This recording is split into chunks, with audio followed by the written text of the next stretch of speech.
all the viewers of my channel. Today I'm going to tell plant water relationship, a chapter of class 11th. So let's start. The Here I'm going to first of all to tell you some key concepts of this chapter. The first term is the diffusion. Diffusion is the random movement of molecules of ions from a region of higher concentration to a region of lower concentration until equilibrium is reached. How can we understand this process? A uh, suppose a smelling object is kept in a room at a corner. एक कमरे के कोने पे कोई अगरबत्ती सुलगा दी गई या एक सेंट की शीशी खोल दी गई, आप महसूस करेंगे कि थोड़ी देर में पूरे कमरे में वो स्मेल फैल गई। इसका मतलब यह है कि जो मालिक्यूल्स हैं that is present in the bottle is spreading in the whole room. It means in the bottle the concentration of molecule is high, and with respect to time it is spreading, and it is moving towards those regions where the concentration is low. So such a movement in which the molecules, solute molecules, move from a region of higher concentration to lower region is called diffusion. Diffusion is affected by certain factors. It means diffusion, the rate of diffusion depends upon following factors like concentration of gradient. इसका मतलब कि CC में यानी जो molecules का जितना ज़्यादा concentration होगा उतना ही स्पीड इसकी मूवमेंट की ज़्यादा होगी।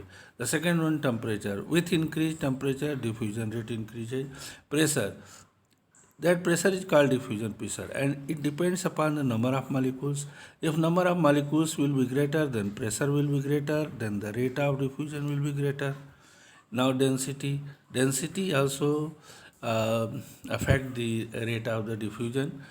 You can understand with very easily by a law, Graham's law of diffusion, where it is stated that the rate of diffusion is inversely proportional to the square root of density. Next is the permeability of membrane. If diffusion is taken place through a membrane, then the rate of diffusion depends upon that membrane, that at what extent the membrane is permeable. Okay, now the next definition is facilitated diffusion.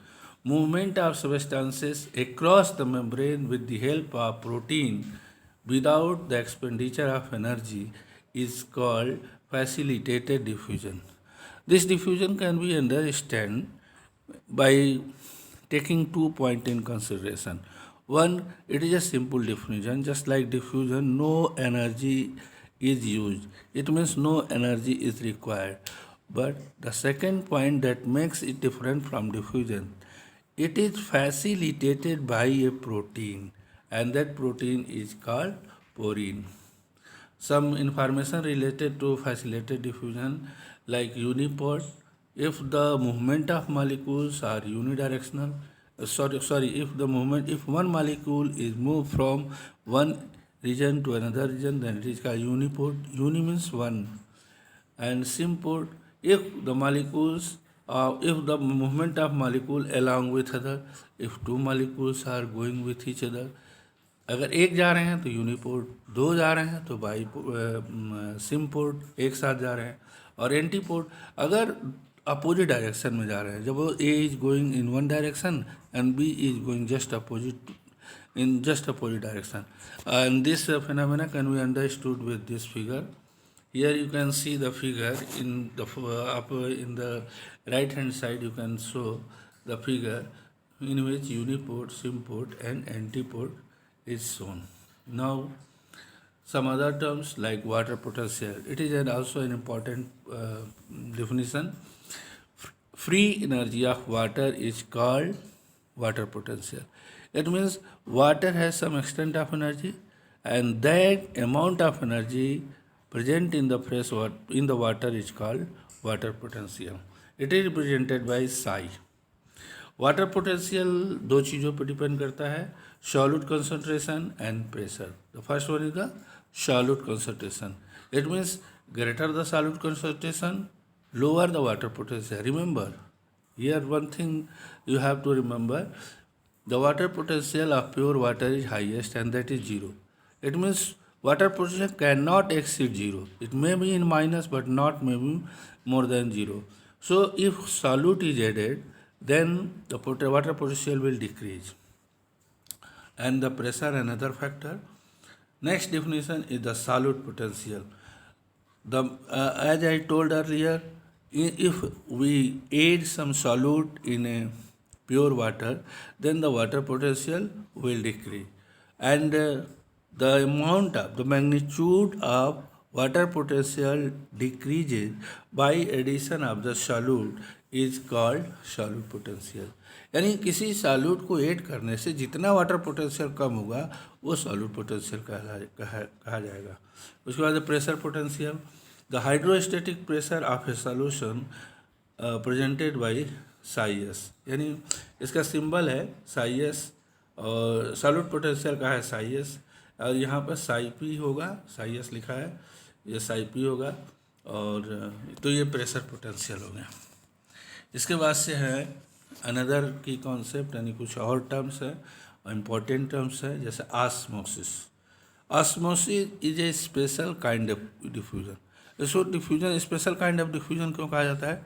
इनमें एक membrane की, semi permeable membrane की ज़रूरत होती है. It means the movement of solvent particles. Here remember, solid particles are not moving through the semi-permeable membrane.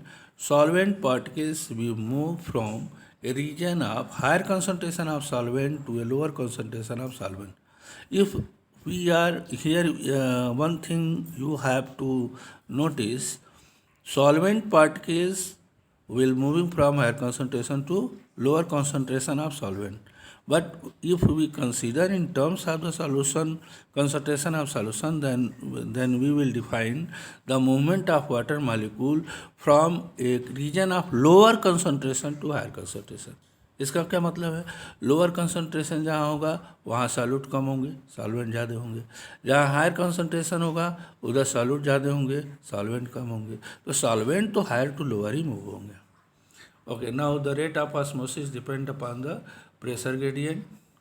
अगर दोनों तरफ प्रेशर में कितना डिफरेंस है, जिस तरफ ज़्यादा प्रेशर है उस तरफ लो प्रेशर की तरफ मूवमेंट होगा. और कंसंट्रेशन ग्रेडियंट, कंसंट्रेशन ग्रेडियंट यानी सॉल्यूट की अमाउंट के ऊपर डिपेंड करेगा. Greater the concentration, it means concentration gradient difference between the concentration. दो सॉल्यूशन ए और बी के बीच में जितना ज़्यादा डिफरेंस होगा उतना ही तेज ऑस्मोसिस होगी. इसमें एक पॉइंट है कि osmotic pressure is equivalent to the osmotic potential numerically. Osmotic pressure और ऑस्मोटिक पोटेंशियल दोनों की न्यूमेरिकल वैल्यू सेम होती है, लेकिन एक प्लस होता है और एक माइनस होता है. ऑस्मोटिक प्रेशर पॉजिटिव होता है, ऑस्मोटिक पोटेंशियल नेगेटिव होता है. Some other terms like plasmolysis. Plasmolysis shrinkage of protoplasm due to exosmosis.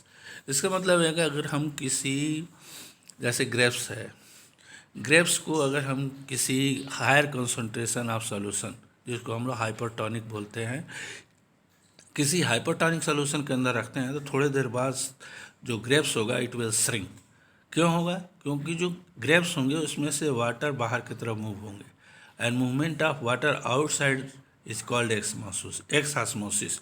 तो due to exosmosis the grapes will shrink, and this shrinkage of grape is called plasmolysis. Another definition, the another key term is the imbibition.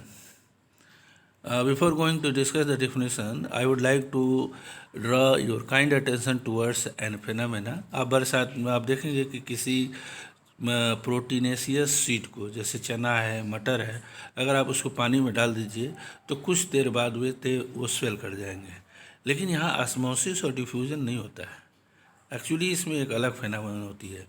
The protein present in the seeds of gram and pea will first of all the water is absorb at the surface and then it will swell by taking them. तो इसमें कोई absorption नहीं है, ये अलग तरह का phenomena है। ऐसे ही बरसात की नूर में देखेंगे कि लकड़ी की जो दरवाजे होते हैं वो बड़ी मुश्किल से बंद होते हैं, क्योंकि मॉइस्चर जो प्रेजेंट होता है बरसात के दिनों में, उसको वुड के अंदर जो प्रोटीन्स प्रेजेंट होते हैं वो एब्जॉर्ब करके स्वेल कर जाते हैं। तो यहाँ पर absorption of water and then swelling is called imbibition. Now, another important topic I am going to deal, absorption of water in plant. Plant, जैसे अब जो you know कि soil water is the important source for the plant. Now question, how plant get it? So I would like to tell you, absorption of water and minerals is carried out by root hairs, which are thin cylindrical extension of the epidermal cells. That means if you see the structure of root, so the apical, the apex of the root has many root hairs, and these root hairs are in direct contact with water, and water from soil move toward the root hairs, and then it goes to the cortex, and finally they reach to the root xylem. Here the path of the movement of water is shown. You can see root hairs to epidermis, then to cortex, then to endodermis, then to pericycle, and finally it goes to the root xylem. It is accumulated into the root xylem. So this is the path, and the mechanism involved is the diffusion. इसका मतलब यह होगा कि diffusion process के द्वारा water a region of higher concentration to lower concentration जो है वो मूव करेगा. Now the pathway of water. ये अभी तक हमने देखा कि जो है वाटर किस सेल से किस सेल में जा रहा है, बट सेल में भी ये कौन सा पाथवे अडॉप्ट करते हैं. You can see there are two pathway, that is called apoplast pathway and symplast pathway. अगर इस डायग्राम को ध्यान से देखा जाए तो देखिए, arrow shows some water is going along the membrane. So the movement of water along the membrane, plasma membrane, in between plasma membrane and cell wall. So this movement is called apoplast pathway. Remember, apoplast pathway यानी movement of water along the membrane. And what happens in the symplast pathway?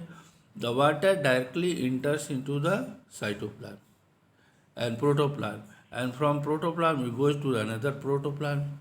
In between two cells here a pore is present, that is called plasmodesmata. So through plasmodesmata water enters into the protoplasm and finally reaches to the root xylem. Now after absorption of water, another important and very important topic, that is ascent of sap. And this is also called as upward movement of water. यानी अभी तक हमने ये पढ़ा कि जो water है that is accumulated in the root xylem. अब रूट जाइलम से वो स्टेम जाइलम, फिर वो लीफ जाइलम तक कैसे जाता है, इसको पढ़ने के लिए हमें ये टॉपिक पढ़ना पड़ेगा, accent of SAP. Then what is ascent of sap? The upward movement of water from root xylem to the xylem of leaves through xylem of stem is called as ascent of sap. यानी root xylem से stem xylem, then leaf xylem तक water के पहुंचने की जो process होती है उसको हम लोग कहते हैं ascent of sap. Now theory is related to ascent of sap. अब ये हमने पढ़ा है कि वाटर कहाँ से कहाँ मूव होता है, बट कैसे, इसको एक्सप्लेन करने के लिए दो थियरी दी गई है, एक रूट प्रेशर थियरी और एक transpiration pull theory. Some scientist believe that water moves upward due to the root pressure that develop in the root. आपको पहले ही बताया कि रूट जाइलम में वाटर कंटिन्यूसली एकोमोडेट होता है और वाटर के कंटिन्यूस एकोमुलेशन से एक प्रेशर डेवलप होता है, उसको हम लोग कहते हैं रूट प्रेशर. एंड उस रूट प्रेशर की वजह से वाटर ऊपर की तरफ मूव करता है. लेकिन वाटर रूट प्रेशर इतना ज़्यादा नहीं होता है कि जो लॉन्ग प्लांट होते हैं जिनकी हाइट 5 मीटर से ज़्यादा हो, और आप जानते हैं कि पौधे 100 मीटर लंबे होते हैं, तो उनमें root pressure theory self sufficient नहीं है, सेल्फ एक्सप्लेन नहीं कर पाती है उस प्रोसेस को। लेकिन जो हर्बेसियस प्लांट होते हैं जिनकी हाइट 1 मीटर 2 मीटर होती है, मतलब बिलो 5 मीटर, उनमें रूट प्रेशर थियरी अप्लाई किया जा सकता है। दूसरा थियरी है transpiration pull theory. It is very important theory. Transpiration pull theory is given by Dixon and Joly. Some other scientists also contributed a lot, but this is also called cohesion adhesion theory. यहाँ पर cohesion और adhesion को मैं define करना चाहूँगा। Cohesion का मतलब होता है कि attraction force between two similar molecule, जैसे वाटर के मालिक्यूल के बीच में जो फोर्स होगा उसको हम लोग कोहेजन कहेंगे। एडेजन क्या होता है? Attraction force between D similar molecule, जैसे वाटर का सेल वॉल के साथ। यहाँ वाटर और सेल वॉल दो डिफरेंट मटेरियल्स हैं, उनके बीच में जो अट्रैक्शन होगा उसको एडेजन कहते हैं। तो इससे जो है ये दोनों फोर्स जो है इस थियरी में काफ़ी रोल प्ले करते हैं। As a result of continuous transpiration in the guard cells of stomata, a suction force is develop which pull the water from their neighbour cells. एक बहुत सिमिलर एक्सपेरिमेंट मैं यहाँ पर डिस्क्राइब करना चाहूँगा कि अगर आप जैसे आप कोको कोला की बॉटल में ले लीजिए, अगर आप उसमें स्ट्रॉ आप डाल करके और ऊपर सक करते हैं, आप देखिए आपने फोर्स टिप पे लगाया, आपने सक किया और कोको कोला अपने आप आपके वो स्ट्रॉ के होते हुए आपके माउथ के अंदर आ जाएगा। कैसे होता है? जब हम सक करते हैं तो हम एक फोर्स लगाते हैं, ऊपर की तरफ हम एयर को सक करते हैं, तो एयर के अलोंग जो है जो कोको कोला या कोई भी ड्रिंक है वो ऊपर की तरफ अपने आप मूव कर जाती है। The similar concept is applied here. Leaves में, एज यू नो, लीव्स में ट्रांसपिरेशन होता है, एंड ट्रांसपिरेशन के रिजल्टेंट जो वाटर मालिक्यूल्स जो लीव्स के स्टोमेटा के अंदर जो प्रेजेंट होते हैं, दे evaporated and a gap is created there, and that gap suck the water from their neighbor cell. तो जो सक्शन प्रेशर वहाँ डेवलप होता है, that is transmitted through stem xylem up to the root xylem and finally up to the soil water.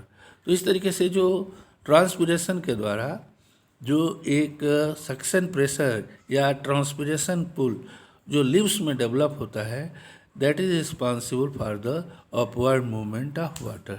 अब इसके main points हम पढ़ देते हैं कि as a result of continuous transpiration in the guard cells of stomata, a suction force is develop which pull the water from their neighbour cells. The neighbour cells pull the water from their adjacent cell. Thus, the suction pool developed in the stomata of the leaves transmitted to the soil solution via xylem of stem and xylem of root. Since the water potential of soil solution is high, as you know, soil water का water potential ज़्यादा होगा, इसका मतलब वहाँ concentration मतलब वो hypertonic solution होगा. So, it maintains the continuous supply of water. तो वहाँ से continuous roots के तरफ water की supply continuous maintain रहती है. जैसे कि इस डायग्राम में हम देख सकते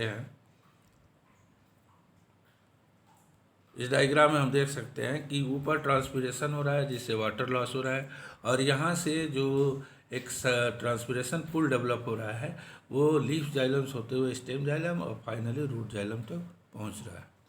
the next topic is the transpiration. What is transpiration? Transpiration is the loss of water from aerial part of plant. यानी प्लांट के एरियल पार्ट जैसे लीव्स है, स्टेम्स है, ब्रांचेज है, तो continuous evaporation is taken place. तो that evaporation in form of water vapour is called transpiration. अब water can be transport only evaporated from plant if the water potential is lower in the air surrounding the plants. Most transpiration occur by the leaves. Mainly leaves से होता है क्योंकि जो stems होते हैं उनके चारों तरफ कवरिंग होती है, तो वहाँ ट्रांसपिरेशन के चांसेस कम होते हैं. जैसे 70% स्टोमेटल ट्रांसपिरेशन होते हैं. अगर हम डिफरेंट टाइप्स की ट्रांसपिरेशन को यहाँ देखें तो वहाँ पर आपको क्लियर हो जाएगा कि ट्रांसपिरेशन 3 तरह के होते हैं, जैसे स्टोमेटल ट्रांसपिरेशन। तो टोटल ट्रांसपिरेशन का 70% जो ट्रांसपिरेशन होता है वो स्टोमेटा के द्वारा होता है, और स्टोमेटा लीव्स पर प्रेजेंट होते हैं, मेनली लीव्स पर प्रेजेंट होते हैं। इसके अलावा क्यूटिकल सिस्टम पे पाए जाते हैं, तो इनके द्वारा जो है क्यूटिकल जो है लीव्स के सरफेस पर और स्टेम पर पाए जाते हैं, तो उसमें कहीं कहीं क्रैक्स होते हैं, तो उन क्रैक्स से भी जो है ट्रांसपिरेशन होता है। तो 20% transpiration is conducted through cuticle, and next 10% transpiration is taken place through the lenticles present on the stem। इसके बाद स्ट्रक्चर ऑफ स्टोमेटा, यहाँ पे आप देख सकते हैं स्टोमेटा ओपन है, स्टोमेटा क्लोज है। तो देखिए स्टोमेटा जो ओपन है वहाँ पर एक पोर है वाइट कलर का जो दिख रहा होगा, और साइड में जो है वो किडनी शेप आपको 2 जो है गॉड सेल दिखाई देंगे, और गॉड सेल के चारों तरफ सब्सिडरी सेल या एपिडर्मल सेल्स प्रेजेंट होते हैं। और तो यहाँ पर देखिए स्टोमेटा ओपन है, गैप है तो और वही गैप नहीं है तो यहाँ पर स्टोमेटा क्लोज है, बट इंटरनल स्ट्रक्चर स्टोमेटा का सेम है, केवल पोर जो है वो ओपन और क्लोजनेस में अलग अलग दिखेंगे। Next, factor affecting the transpiration. Transpiration को 2 तरह के फैक्टर अफेक्ट करते हैं, एक्सटर्नल में temperature, light, humidity, wind velocity, और इंटरनल में number and distribution of stomata, number of stomata open, water stress और कैनोपी स्ट्रक्चर। इसमें जो है टेम्परेचर बढ़ेगा, ट्रांसपिरेशन बढ़ेगा, लाइट से भी जो है लाइट के अंदर आपको मालूम है कि हीटिंग इफेक्ट भी होता है, तो वो टेम्परेचर राइज होगा तो बढ़ेगा। इसके अलावा फोटोसिंथेसिस के रिजल्टेंट ग्लूकोज फार्म होगा तो वो भी कंसंट्रेशन को अफेक्ट करता है। ह्यूमिडिटी, अगर ह्यूमिडिटी बढ़ी तो ट्रांसपिरेशन कम हो जाएगा। और विंड वेलोसिटी, अगर विंड वेलोसिटी धीरे धीरे बढ़ रही है तो ट्रांसपिरेशन बढ़ेगा, लेकिन एकाएक बहुत तेज़ अगर हवा चलने लगे तो स्टोमेटा क्लोज हो जाते हैं और ट्रांसपिरेशन रुक जाता है। ये एक बहुत इंपॉर्टेंट पॉइंट है कि हाई विंड वेलोसिटी में स्टोमेटा क्लोज हो जाते हैं और ट्रांसपिरेशन नहीं होता है। इसके बाद सिग्निफिकेंस ऑफ ट्रांसपिरेशन के बारे में 2 परस्पर विरोधी विचारधाराएं हैं। There are 2 concepts, one is in favour and other is in against, यानी बेनिफिशियल भी है और हार्मफुल है। तो ऐसे क्या पॉइंट्स हैं, जैसे अपवर्ड मूवमेंट ऑफ वाटर, ऐसा माना जाता है कि transpiration helps in upward movement of water, it helps in photosynthesis, water is necessary for photosynthesis and it is provided by next absorption of water और cooling of the environment and rainfall. इसके अलावा transpiration also has some negative aspect like loss of water, ज़्यादा transpiration होगा तो wilting हो जाएगी, यानी पौधा मुरझा जाएगा। They may cause wilting and even death, so some scientist consider it as a evil. इसलिए इसको, जैसे वाटर लॉस के कारण पौधे की डेथ हो जाती है, इसलिए कुछ लोग इसको ट्रांसपिरेशन की कमी मानते हैं, लेकिन चूँकि बेनिफिट भी है कमी भी है, तो कर्टिस का एक स्टेटमेंट बहुत अच्छा यहाँ पर सूट करता है कि transpiration is a necessary evil. ये इविल तो है लेकिन नेसेसरी है, ज़रूरी है। इसके बाद से अपटेक ऑफ मिनरल 2 तरह से होते हैं। Uptake of mineral you can C passive absorption and active absorption. यहाँ में दोनों एब्जॉर्प्शन, चाहे वो वाटर से रिलेटेड हो चाहे मिनरल से रिलेटेड हो, आपको 2 चीज़ें ध्यान में रखनी है। पैसिव एब्जॉर्प्शन में एनर्जी एक्सपेंडिचर नहीं होता है, पहली चीज़। दूसरी चीज़, passive absorption along the concentration gradient होता है। एलॉन्ग द कंसंट्रेशन ग्रेडियंट का मतलब ये होता है कि from higher concentration to lower concentration होता है, और वही एक्टिव में अपोजिट होगा, एनर्जी रिक्वायर्ड होगी और अगेंस्ट द कंसंट्रेशन ग्रेडियंट होगा। तो आप इसको देख सकते हैं और पढ़ सकते हैं इसको। उसके बाद से ट्रांसलोकेशन, लास्ट टॉपिक है इस चैप्टर का। ट्रांसलोकेशन क्या होता है? ट्रांसलोकेशन हमने अभी पढ़ा कि how water is absorb, how they are transported. Now food is synthesised in the leaves, and from food it is transported. Excess amount of the food is transported through stem xylem to root xylem to the different parts of the plant part like branches, leaves, etc. And sometimes the excess food is stored in the root या fruit या other parts of the plant. तो जब photosynthesis नहीं हो रही है at that times leaves को भी जो है भोजन की ज़रूरत हो, तो वो रूट या अदर पार्ट्स से जो है उसका ट्रांसपोर्टेशन लीव्स की तरफ से हो सकता है। तो यहाँ कुछ चीज़ें ध्यान रखनी चीज़ें हैं, मेन जो पॉइंट्स हैं मैं बता दे रहा हूँ कि ट्रांसपोर्टेशन ऑफ फूड या photosynthetic product through phloem in form of sucrose is called translocation. यानी ट्रांसलोकेशन में फूड का ट्रांसपोर्टेशन सुक्रोज के रूप में होता है और एक पार्ट से दूसरे पार्ट में होता है। मैं यहाँ पर स्पेसिफाई नहीं करना चाहूँगा कि क्योंकि ये what happen it depend upon the situation. Mostly translocation takes place from leaves to other parts, but occasionally it may be up to the root also. So the translocation may be bidirectional, may be multidimensional भी हो सकता है, branches की तरफ भी जा सकते हैं। तो ट्रांसपोर्ट ऑफ वाटर की कंपेरिजन में ट्रांसपोर्ट ऑफ वाटर यूनिडायरेक्शनल है, लेकिन ये मल्टी डायरेक्शनल है, बट स्पेशली बाई डायरेक्शनल है। और जो फूड ट्रांसपोर्ट होते हैं वो सुक्रोज के रूप में ट्रांसपोर्ट होते हैं। और यहाँ पर जैसा कि ट्रांसपोर्ट ऑफ वाटर में जाइलम इन्वॉल्व होता है, यहाँ पर फ्लोएम इन्वॉल्व होता है। तो यहाँ पर गर्डिल एक्सपेरिमेंट का जिक्र किया गया है। गर्डिल एक्सपेरिमेंट एक एक्सपेरिमेंट है जिससे ये प्रूफ हो गया कि जो फूड है उसका ट्रांसपोर्टेशन फ्लोएम के थ्रू होता है। Mechanism of transport of food, इसको एक्सप्लेन करने के लिए एक साइंटिस्ट थे मंच या MUNCH मंच। इन्होंने एक एक्सपेरिमेंट किया और उसके द्वारा उन्होंने एक्सप्लेन किया कि how food is transported from one place to another place. Better explain with the help of Munch hypothesis, जिसको हम लोग मुंच हाइपोथेसिस के नाम से जानते हैं। और इसमें जो दो मेन पॉइंट्स थे कि movement along the concentration gradient, food जो है वो कंसंट्रेशन ग्रेडियंट के अलोंग मूव करता है, यानी हायर टू लोअर। एंड दूसरी चीज़ जिसको हम ऑलरेडी बता चुके हैं कि food is transported in form of sucrose. क्यों सुक्रोज? ग्लूकोज के रूप में। क्यों? ग्लूकोज का रिडक्शन बहुत इजीली हो जाता है, जबकि सुक्रोज का नहीं होता, इसलिए इसको स्टेबल माना जाता है। तो sucrose because it is stable then glucose. तो ये डायग्राम है जिसमें ट्रांसलोकेशन को शो किया गया है, लीव्स के होते हुए रूट तक और डिफरेंट ब्रांचेस तक दिखाया गया। तो this is all about the class 11 chapter. Thank you very much. मेरा आपसे एक निवेदन है, अगर आपको ये वीडियो अच्छा लगा हो तो इस मेरे चैनल को सब्सक्राइब करें